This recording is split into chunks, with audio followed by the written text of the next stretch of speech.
गरेर भात खुवाई जुन एउटा कार्यक्रम छ र यहाँहरू निमन्त्रित भएर यहाँहरू आउनु भएको छ। यहाँहरू सबैलाई म यस चर्चको एउटा फादर भएको हैसियतले म यहाँहरूलाई स्वागत गर्न चाहन्छु र धन्यवाद दिन चाहन्छु। हामी अलिकति सुनिदिउँ है, कृपा गरेर बहिनीहरू दिदीहरू हो है, हजुरले सुन्नु होला। अलिकति हामी जहीँ गए पनि कुनै पनि धर्मको कुरालाई हामी आदर गर्न सिक्नुपर्छ। यद्यपि तपाईँहरूलाई नौलो होला, क्रिस्चियनको होला भनेर तपाईँलाई अलिक अप्ठ्यारो लाग्यो होला, र पनि सुन्नुहोस् है, त्यो चाहिँ राम्रो हो है। हामी कुनै पनि अन्यता नलिउँ र हामीले त अन्य लिउँ, किन हाम्रो सबै धर्म एउटै हो। सबैको आफ्नो धर्म, आफ्नो धर्म जात, आफ्नो भनौँ न एउटा वर्ग लिङ्ग हुन्छ, त त्यसलाई हामीले सम्मान गर्नुपर्छ।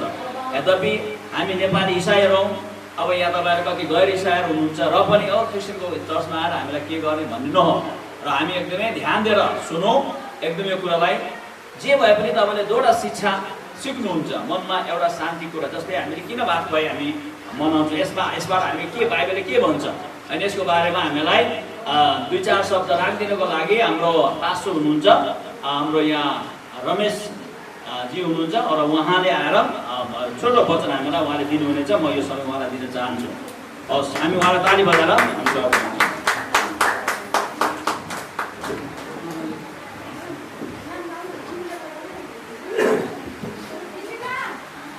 हामी सबैलाई जय मसीह, नमस्कार। हाम्रो समय अलिकति गएको हुनाले म पास्टर सामेलजीलाई धन्यवाद दिन चाहन्छु, र विशेष नानी राधिका र उपेशीलाई एकदमै बधाई छ। अनि आज इभाको यो भात खाना खुलाइ भन्छ होला होइन, राइस फिडिङ कार्यक्रममा छौँ, र जतिजना टाढा नजिकबाट आफन्तहरू पाल्नु भएको छ, कतिजना माइती पक्षबाट मामाली पक्षबाट हुनुहुन्छ, सबैजनालाई हार्दिक स्वागत छ। र हामी उत्पत्तिको पुस्तकबाट केही समय परमेश्वरको वचनबाट हेरेर हाम्रो कार्यक्रमलाई अगाडि बढाउनेछौँ। म उत्पत्तिको पुस्तक त्यसको 21 अध्यायबाट यहाँलाई पढिदिनेछु। कतिजनासँग बाइबल छ भने पढाउन सक्नुहुन्छ। यहाँ यसरी भन्छ, इसाकको जन्म। हाम्रो बाइबलले चाहिँ जन्मको बारेमा, मृत्युको बारेमा सबै कुरामा लेखेको छ। इसाकको जन्म आफूले भन्नुभए अनुसार सारालाई परमप्रभुले कृपा देखाउनु भयो र आफ्नो प्रतिज्ञा बमोजिम गर्नुभयो। सारा गर्भवती भइन् र अब्राहमको वृद्धावस्थामा परमेश्वरले अब्राहमलाई भन्नुभएको समयमा तिनले एउटा छोरा जन्माइन्। साराले तिनीबाट जन्माएको आफ्नो छोराको नाम अब्राहमले इसाक राखे। अब्राहमको आफ्नै छोरा इसाक 8 दिनको हुँदा तिनले परमेश्वरको आज्ञा अनुसार त्यसको खतना गरे। तिनको छोरा इसाक जन्मदा अब्राहम 100 वर्ष पुगेका थिए। साराले भनिन्, परमेश्वरले मलाई एउटा हाँस्ने कारण दिनुभयो, यो सुन्ने जति सबै मसँगै हाँस्नेछन्। तिनले फेरि भनिन्, साराले बालकलाई दुध खुवाउँछे भनेर कसले अब्राहमलाई भन्ने थियो, तापनि तिनको बुढेसकालमा मैले तिनीबाट एउटा छोरा जन्माएँ। बालक बढ्दै गयो र त्यसले दुध खान छोड्यो, र इसाकले दुध खान छोडेको दिन अब्राहमले एउटा ठुलो भोज दिए। हामी सबैजनाले भन्नेछौँ आमेन। परमेश्वरले हामीलाई वचन पढाइ सुनाउन आशिष दिनुभएको होस्। हामी प्रार्थना गर्नेछौँ। प्रभु, हामी तपाईँको वचनद्वारा हेर्दैछौँ, पवित्र आत्माले हामी प्रभु सबैलाई सहायता गर्नुहोस्। तपाईँको वचन जीवित र सत्य छ। यो सत्य वचनबाट हामीलाई सिकाउनुहोस् पवित्र आत्मा परमेश्वर, ताकि तपाईँको वचनलाई हामीले व्यावहारिक जीवनमा उतार्न सकौँ। येशू प्रभुको नाममा आमेन।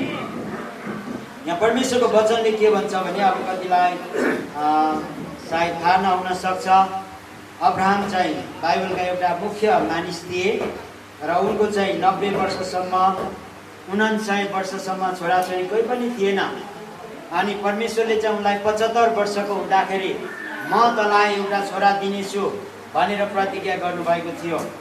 एक किसिमले उनको श्रीमती चाहिँ बाँझी, अब बुझ्ने भाषामा थिइन् है।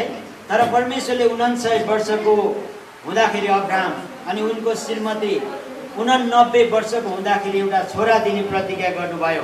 अनि त्यो चाहिँ जब अब्राहम 100 वर्ष र सारा उनको श्रीमती 90 वर्षको भइन्, त्यतिखेर परमेश्वरले उनीहरूलाई छोराको रूपमा इसाक दिनुभएको कुरा हामी यहाँ पाउन सक्दछौँ। अनि इसाक बढ्दै गए होइन, उनलाई अब्राहमले परमेश्वरको अनुशासनमा बाइबलीय अनुशासनमा हुर्काउँदै गए। अनि यहाँ भन्छ जब इसहाकले दुध खानलाई छोडे तब अब्राहमले त्यो समयमा ठुलो भोज दिए भनेको छ। अब यहाँ इसहाकले चाहिँ दुध खान छोड्दा एउटा ठुलो भोजको आयोजना छ भने यहाँ चाहिँ इभाले आज खाना खाँदाखेरि ठुलो भोजको आयोजना छ है। अनि तपाईँ र हामीले जान्नुपर्ने कुरा चाहिँ यो इजरायलीहरूको इतिहास अनुसार यो मकाबीज भन्ने एउटा पुस्तक छ उनीहरूको।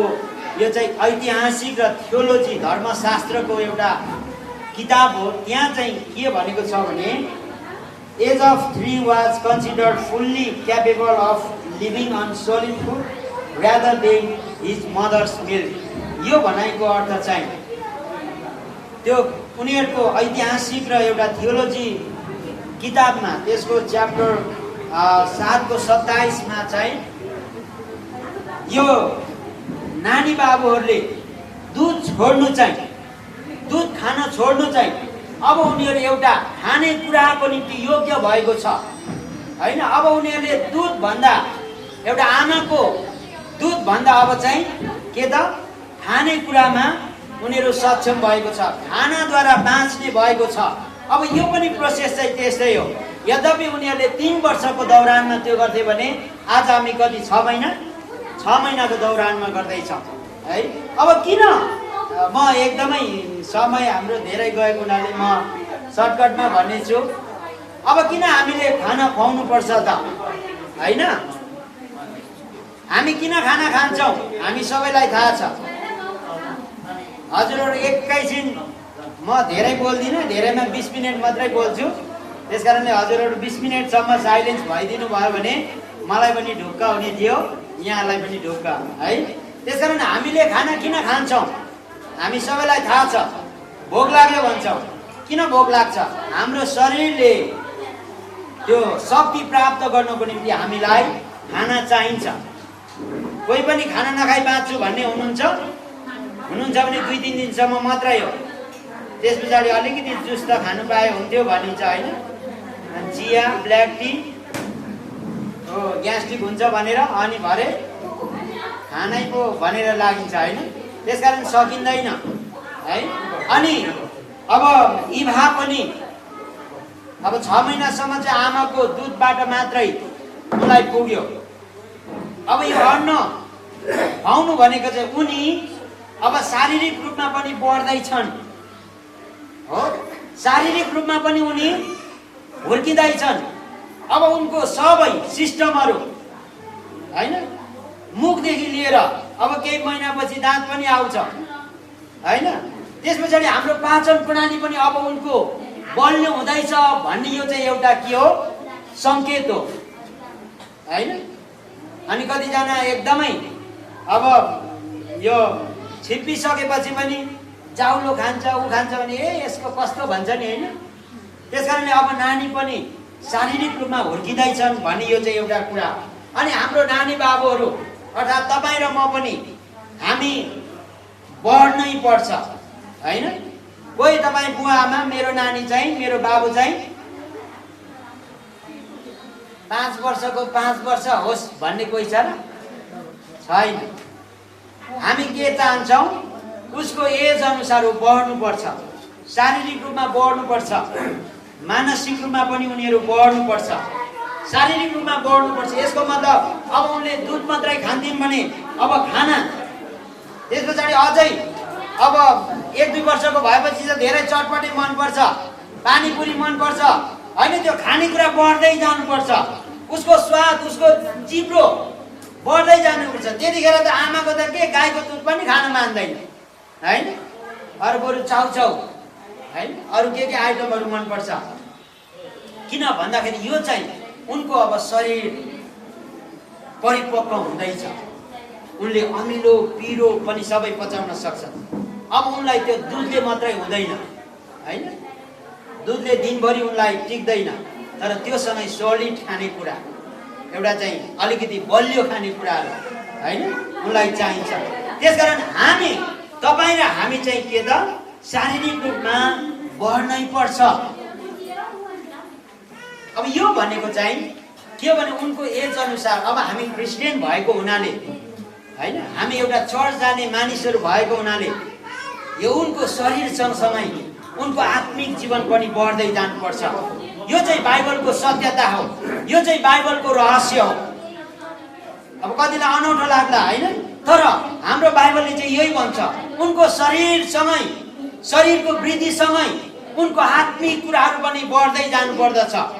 उनले अब बुवाले घुँडा टेकेर प्रार्थना गरेको जस्तै सिक्नु पर्दछ, हजुरबाले प्रार्थना गरेको जस्तै सिक्दै जानु पर्दछ, हजुरआमाले प्रार्थना गरेको जस्तै सिक्दै जानु पर्दछ।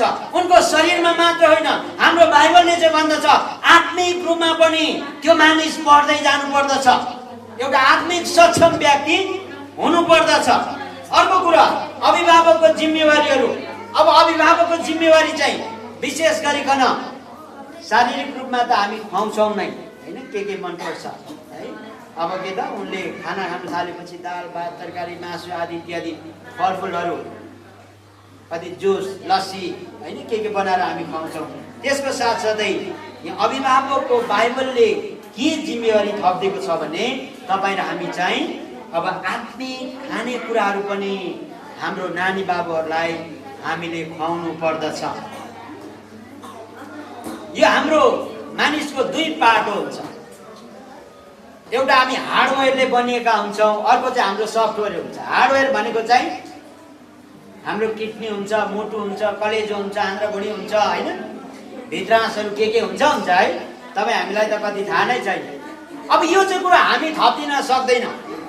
मेरो छोराको चाहिँ 3टा किडनी होस् भनेर हुन्छ र? हुँदैन हैन। मेरो छोराको मुटुको भल्भ बिग्रियो अर्को पनि होस् भनेर हामी सक्दैनौँ। हामी मानिसहरू हार्डवेयरमा सब एकै किसिमका छौँ। सबैको एउटै मुटु छ, कोही 2टा मुटु भएको हुनुहुन्छ छैन। मेरो पनि एउटै मुटु छ, त्यही मुटुले गर्दा म बोल्दैछु है। मुटु चल्नु छाड्यो भने म यिनै ढलिजान्छु है। तर तपाईँ र म त्यसको साथसाथै सफ्टवेयरमा पनि बनिएका छौँ, अर्थात् त्यो चाहिँ हो हाम्रो मगज, हाम्रो समझ शक्ति, हाम्रो दिमाग, हाम्रो विचार। यसकारण अब हार्डवेयरको रूपमा होइन हामीले मुटु कलेजो थपिदिन सक्दैनौँ, तर उनलाई सक्ने भनेको चाहिँ तपाईँ र मैले आत्मिक कुराहरू हो, एउटा असल विचारहरू हो होइन, असल समझ शक्तिहरू हो।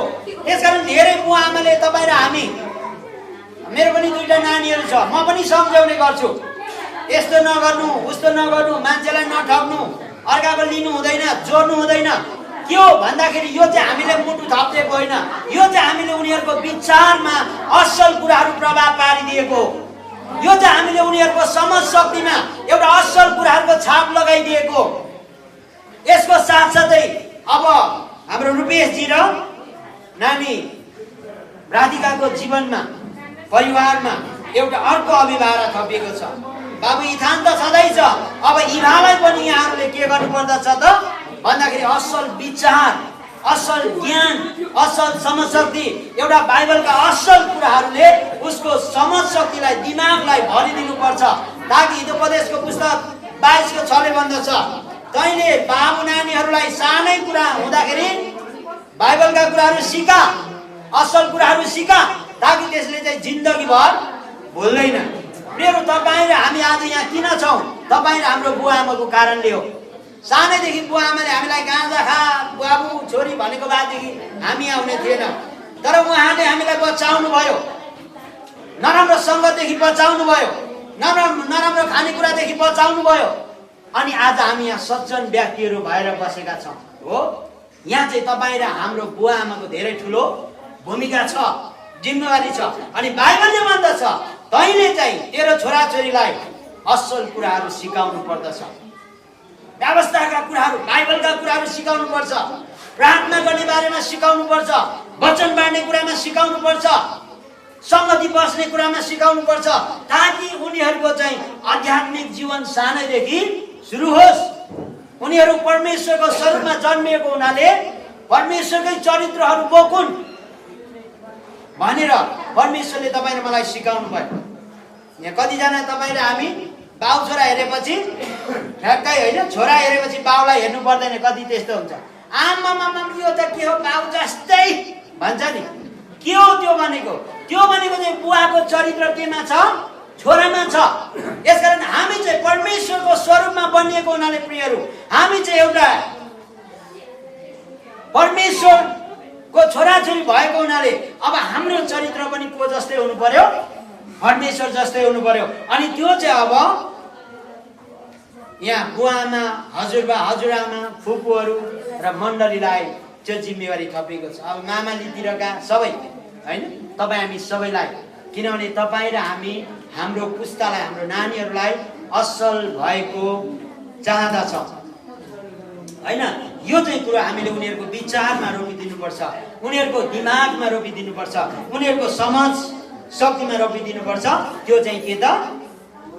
बाइबल बेसिस हुनुपर्छ, बाइबलमा आधारित हुनुपर्छ होइन। अर्को कुरो चाहिँ उनीहरूले परमेश्वरलाई बुझ्नुपर्छ होइन। अब परमेश्वरलाई बुझ्नु भनेको के हो? उनीहरूको जीवन चाहिँ आध्यात्मिक हुनुपर्छ भनेको।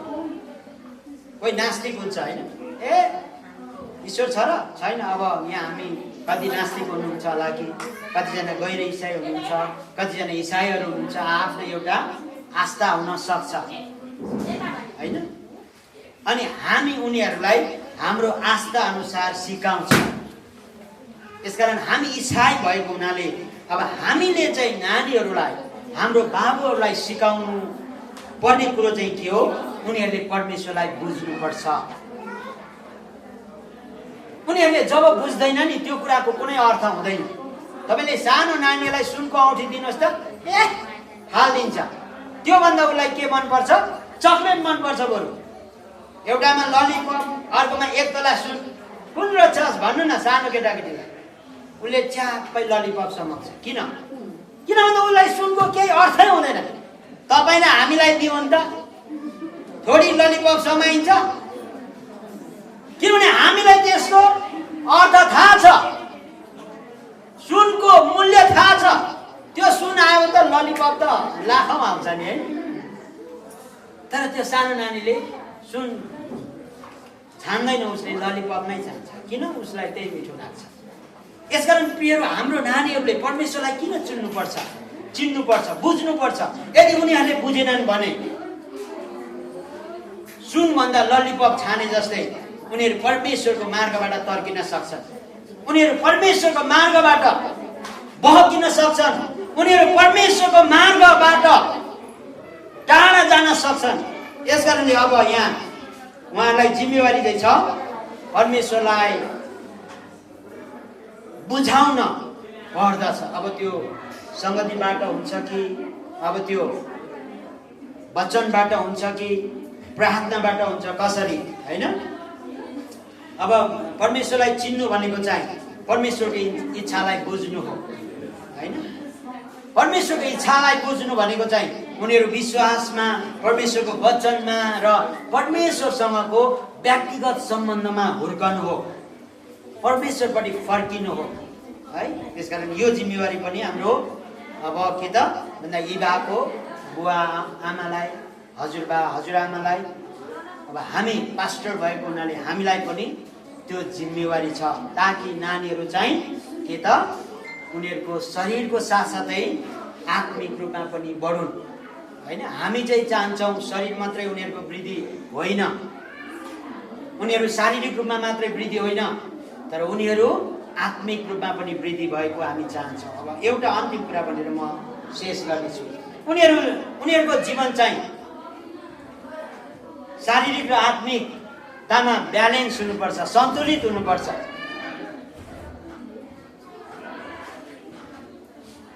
उनीहरू जसरी शरीरमा वृद्धि हुन्छन् त्यसरी नै उनीहरूको आत्मिक जीवन चाहिँ वृद्धि हुनुपर्छ, ब्यालेन्स हुनुपर्छ।